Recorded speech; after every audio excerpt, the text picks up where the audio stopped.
vamos falar sobre o seguro-garantia judicial especificamente. Eu vou trazer um pouco da minha experiência como corretora de seguros na prática, né, nas situações do dia a dia. Hoje, os processos judiciais no Brasil, e não são poucos, estão divididos mais ou menos assim. Nós temos 46% dos processos na esfera trabalhista, 34% na esfera civil e 20% na esfera fiscal. Independente de qual esfera o processo está sendo tramitado, é possível utilizar o seguro-garantia. Então, a gente pode utilizar o seguro-garantia na esfera trabalhista, na esfera civil e na esfera fiscal. Dentro da seguradora, o que muda é a análise de crédito, é a análise de risco, muda a modalidade dentro da seguradora, mas o objeto final para o cliente, né, para o tomador de seguro-garantia, o efeito final, ele é o mesmo. Ele vai substituir um depósito na justiça, do trabalho, civil ou fiscal.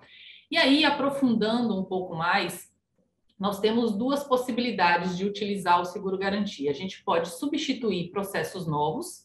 Então, vou dar um exemplo de uma empresa que vai recorrer de um processo trabalhista. Ela não precisa mais pagar a guia de depósito recursal. Ela pode contratar a apólice de seguro-garantia, pagar uma taxa por isso, como se fosse um empréstimo. Como se a empresa estivesse pegando um empréstimo com a seguradora, só que com uma taxa infinitamente menor do que um empréstimo bancário, por exemplo. Ela vai fazer uso de uma ferramenta com um custo muito acessível. Então, ela vai na seguradora e fala, olha, eu quero contratar uma apólice de seguro-garantia judicial para um depósito recursal trabalhista. Ela não paga a guia, então esse dinheiro que seria, né, disponibilizado para o pagamento da guia fica no caixa da empresa e o processo segue com a liberação através da apólice de seguro-garantia. A outra possibilidade, é aí que a gente vai aprofundar um pouco mais, são as substituições de processos que já ocorreram. Então, uma empresa tem um depósito recursal que fez lá em 2017. Digamos, eu vou dar um exemplo aqui, um estudo de caso que eu fiz recente com uma empresa que tinha 120 processos. Então, ela tinha 120 processos lá na esfera trabalhista e com diversos valores depositados. Então, em um depósito ela tinha 10 mil reais, na outra ela tinha 14, na outra ela tinha 120, na outra ela tinha 8 mil reais. Então, ela tinha um montante muito significativo de valores depositados.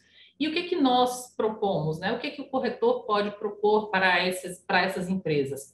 A substituição, a liberação de recursos. Eu não conheço nenhum outro produto, né? Eu costumo dizer, como corretora de seguros para os meus clientes, que quem contrata seguro compra dinheiro, porque é isso, né? Nós estamos comprando dinheiro, independente do ramo de seguro. Se eu fizer um seguro residencial para minha casa e tiver um sinistro, eu vou receber uma indenização, eu vou receber dinheiro. Agora, nenhum outro seguro é capaz de levar dinheiro de fato, o dinheiro que é do cliente para o caixa dele. E é isso que o seguro-garantia faz, o seguro-garantia judicial. Então, nós levantamos os processos da empresa, identificamos quanto que ela tem de saldo depositado na justiça. E nós propomos a substituição. Então, entra a apólice e libera o dinheiro para o caixa da empresa. Como é que se faz isso na prática? Como é que a gente executa isso? Como é que isso é feito, né? De modo a acontecer mesmo, a sair da teoria e fazer de fato acontecer. A gente tem que seguir alguns passos. Primeiro, a gente tem que ter conhecimento e tem que ter a informação de que o seguro-garantia ele é um seguro financeiro. Então, eu acabei de falar aqui que é como se a seguradora fizesse um empréstimo para o cliente, né? Para o tomador de seguro-garantia. Quando ela faz esse empréstimo, ela precisa fazer uma avaliação de crédito. Uma avaliação muito similar, muito parecida com o que os bancos fazem, quando você vai buscar um financiamento, por exemplo. Então, a seguradora ela vai avaliar e vai verificar se aquela empresa tem condições financeiras para assumir aquele compromisso. Porque o objetivo do seguro-garantia não é pagar a indenização para o tomador. O objetivo para o tomador é fazer com que ele não precise disponibilizar recursos financeiros, que ele não precise imobilizar recursos financeiros nos seus mais diversos depósitos. Para o segurado, para o beneficiário da apólice, o objetivo é receber a indenização, só que ela só será recebida pela seguradora se o tomador descumprir a obrigação. Então, assim, de forma resumida, a obrigação de pagar continua sendo do tomador. A seguradora vai fornecer uma solução para que ele tramite o processo sem desembolso, não ter pague uma taxa baixa por isso, e ao final do processo, ele sendo executado, a obrigação de pagar é dele. Então, nessa avaliação de crédito, a seguradora vai avaliar. Ele tem condições financeiras para poder assumir essa obrigação? O exemplo que eu acabei de dar aqui. 120 processos, dava aproximadamente 1.300.000, um pouco mais de 1.300.000. Essa empresa tem, né, se ela for executada em todos esses processos, ela tem condições financeiras de pagar por isso? Então, é a avaliação que a seguradora vai fazer. E nós, como corretores, é importante que a gente ofereça esse serviço, esse trabalho para empresas que tenham possibilidade de crédito. Porque se não tiver possibilidade de aceitação de crédito, a gente não vai conseguir avançar na negociação, porque não vai ter aceitação por parte das seguradoras. A gente faz isso através de um cadastro nas seguradoras. Então, as seguradoras vão avaliar os balanços da empresa, os 3 últimos balanços, contrato social, alteração contratual, são os documentos básicos. A gente encaminha para a seguradora avalia, fala, olha, Simone, esse tomador aqui, eu disponibilizei 500 mil reais para depósitos recursais e disponibilizei aqui 100 mil reais para processos cíveis. Olha, nessa outra seguradora aqui tem mais 500 mil reais, ou numa terceira seguradora eu tenho aqui 2 milhões de reais. Existem variações também de limite de crédito entre as seguradoras. Aprovou crédito, o que a gente vai fazer? A gente vai levantar a informação. A gente pode fazer isso de forma paralela. Eu posso encaminhar o cadastro e começar a levantar as informações desse tomador, dessa empresa. Quantos processos ela tem tramitando? Quais são esses processos? Como é que a gente consegue essa informação? A gente consegue essa informação através dos advogados. E aí você pode pedir para o advogado da própria empresa, nesse exemplo que eu estou dando, né, de substituição de 120 processos, a própria empresa me forneceu, falou assim, olha, eu tenho aqui esses processos, esses reclamantes, eles estão tramitando desde tal ano e os valores são esses. Então, eu já tinha a informação da própria empresa. Quando eu não tenho a informação da própria empresa, são informações públicas, né? Os processos são públicos. Então, você pode pesquisar na internet, qualquer advogado vai ter acesso à consulta desses processos. Então, você pode contratar um advogado para prestar um serviço para você, para fazer esse levantamento. Ele vai pegar as informações que são, novamente, públicas, então não está infringindo nenhum tipo de acesso a dados, né, que não são permitidos. A gente vai apenas organizar isso. Então, o advogado vai fazer o levantamento desses processos. Olha, temos aqui 120 processos com esse valor. Com base na informação de crédito e com o número de processos que já foi levantado, você vai saber exatamente quanto você vai precisar substituir. Então, a empresa tem lá 1.300.000 retido, ela tem crédito suficiente para isso nas seguradoras. Qual é o próximo passo? A gente calcular quanto que isso vai custar para a empresa, qual é o prêmio que ela vai pagar por isso. Quando a seguradora ela faz uma avaliação de crédito, ela vai disponibilizar uma taxa, que é uma taxa anual. Então, ela vai lá e fala, olha, essa empresa aqui vai ter uma taxa de 0,50 ao ano.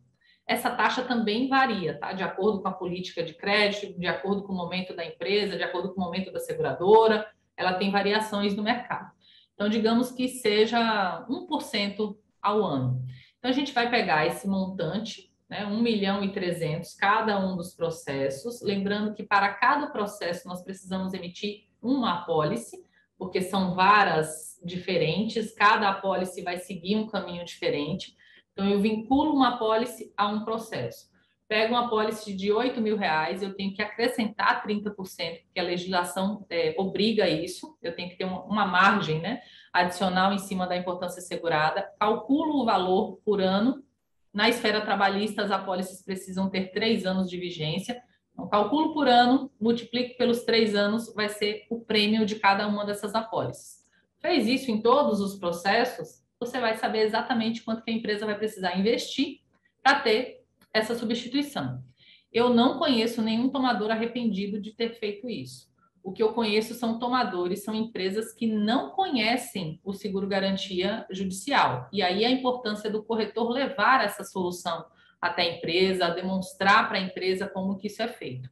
Então, a gente fez o levantamento, aprovou o custo, né? Aprovou o prêmio com o financeiro, tá ok. O próximo passo é assinar o contrato de contragarantia, que, de novo, a gente pode fazer isso paralelamente. Eu posso fazer isso no momento do cadastro, no momento do levantamento das informações, no momento que eu estiver negociando com a empresa. A gente vai fazendo, né, essas caixinhas ao mesmo tempo. Assinou o contrato de contragarantia, que é um instrumento muito importante, na verdade, ele faz parte do cadastro da empresa. A empresa vai estar apta a emitir as apólices. Então, nós vamos emitir essa apólice por lote. Existem algumas companhias que a gente disponibiliza a planilha completa, né, dos depósitos recursais e ela emite o lote inteiro de apólice. Ela vai lá te entregar 120 apólices de uma única vez.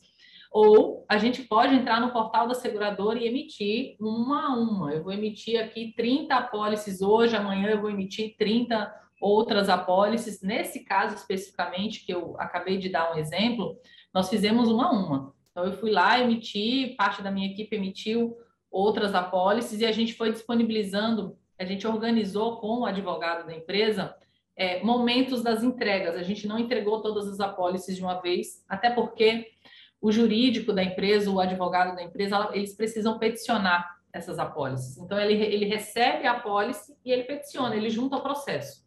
E eles não queriam, eles queriam fazer isso por etapas. Então, ele falou, ó, libera essas, depois libera essas, e a gente foi disponibilizando os lotes para eles. Emitiu a apólice, o advogado vai peticionar, vai entregar, vai juntar o processo, vai para a análise do juiz. O juiz vai validar aquela apólice. Nós temos regras específicas para emitir essas apólices. Então, exemplo, né, no caso do seguro-garantia judicial trabalhista, ela precisa ter 30% de acréscimo em cima do valor que é garantido, mais 30%. Então, essa é a importância assegurada. A apólice precisa ter uma vigência mínima de 3 anos. A gente pode emitir por 5, a gente pode emitir por 4, mas a justiça estabelece que o mínimo são 3 anos, então é o mais usual.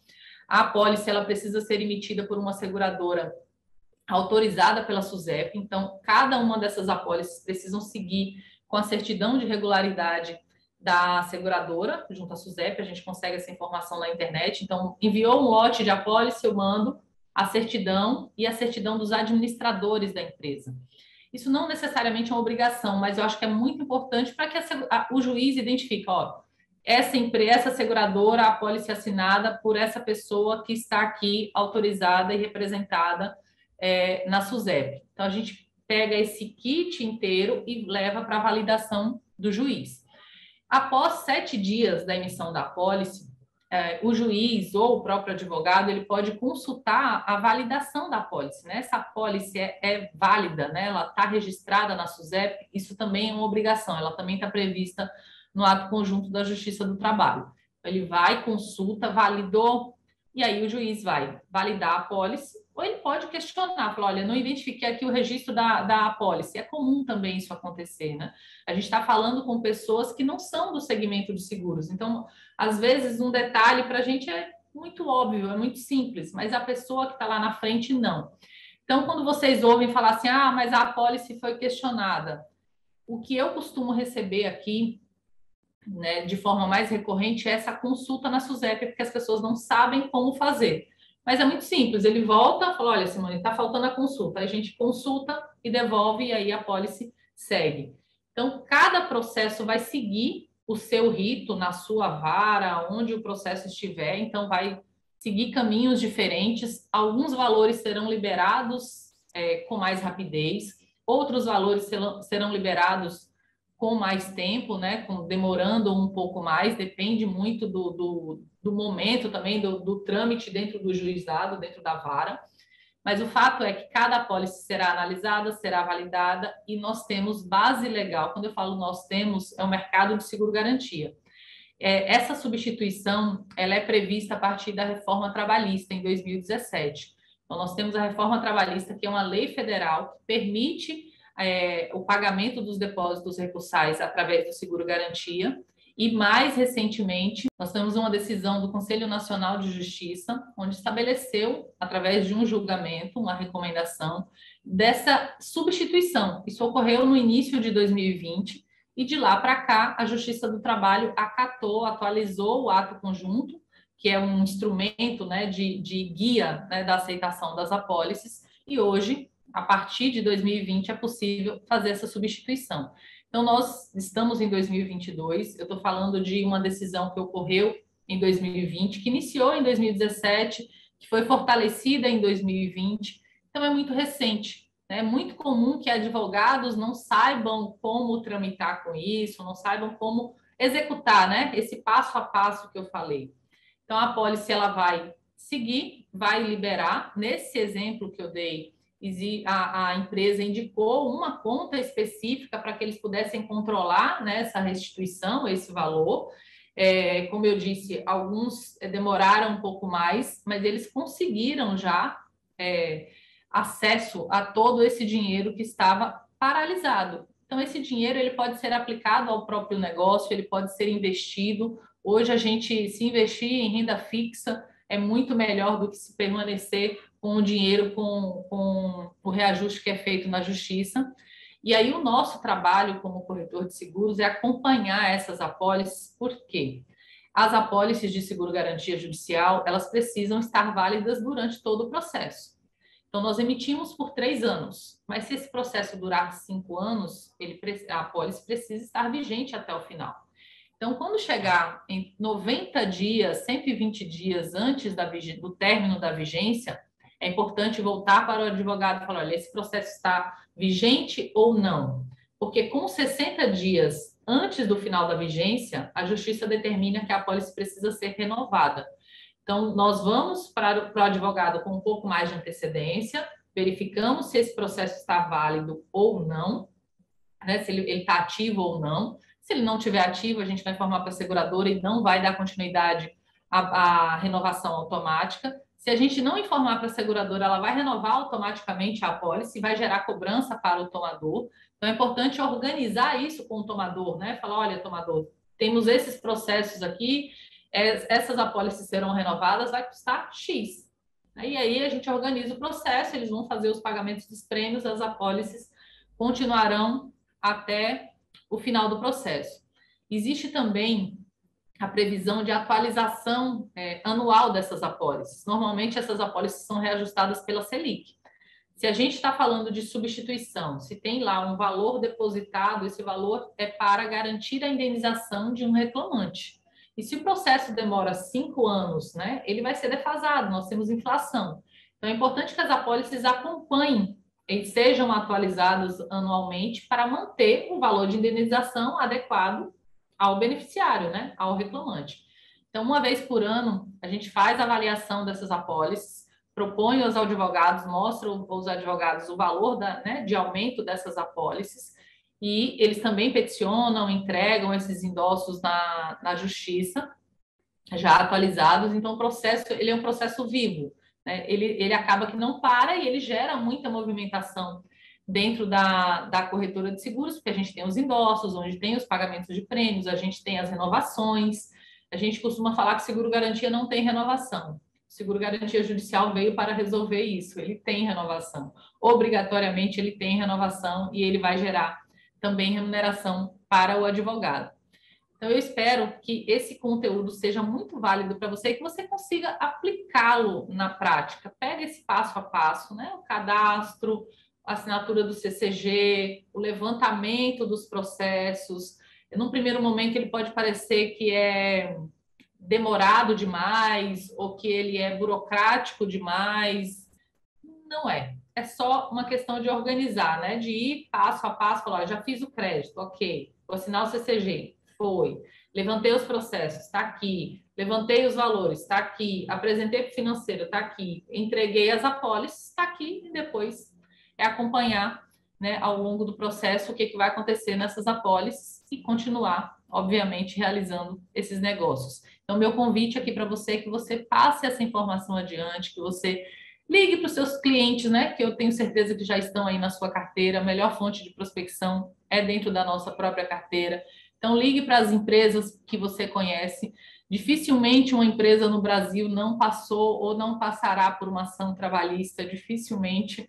Então, em algum momento, ela pode ter essa necessidade. Informa que isso é uma solução do mercado segurador, é uma solução inovadora, inclusive, e que está disponível, né? A empresa tendo aprovação de crédito, ela está disponível para contratação.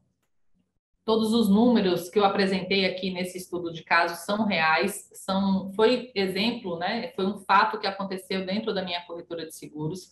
A gente já faz isso há bastante tempo, a gente propõe esse serviço a muitos tomadores e fazemos tanto essa substituição como os processos novos, então é algo prático e o meu convite para você é que você coloque em prática aí na sua corretora, né? Que você pegue esse conhecimento e leve um pouco mais à frente. E muito obrigada, é um prazer enorme estar aqui com vocês na Conferência Seguros na Prática. Eu adoro esse nome, Seguros na Prática, né? Que eu acho que ele transforma a partir da prática mesmo. E se você quiser saber mais informações, aprofundar um pouco mais o conhecimento no Seguro Garantia, eu estou praticamente diariamente no Clube do Seguro Garantia, no Instagram, @Clube do Seguro Garantia, onde eu divido um pouco da minha rotina como corretora de seguros e insights sobre o mercado de seguros garantia, falando sobre as modalidades do seguro garantia também, como aplicar nos negócios, como falar com os clientes. Então, você me encontra lá no Instagram diariamente.